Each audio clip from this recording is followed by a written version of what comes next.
Hello and welcome back to National Life Insurance Awareness Month.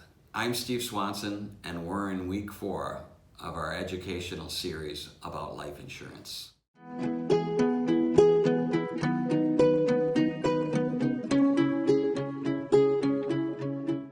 Today we're going to discuss and how to put in place the proper amount of life insurance that's right for you.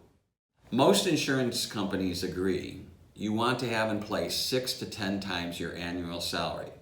This is not a hard and fast rule, as no two families and no two people are exactly alike. At Kennedy Nemier, we work very closely with you to help you determine what is the best amount and what is the best type of life insurance for myself and family.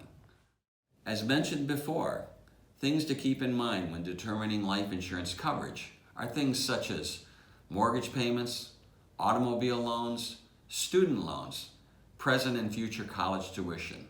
These are just a few items to consider when looking to put in place a properly funded life insurance policy. We'd like to thank you for watching our educational series about life insurance. If you'd like to learn more and discuss your life insurance needs, please feel free to give us a call at Kennedy Nemier. We're here to help.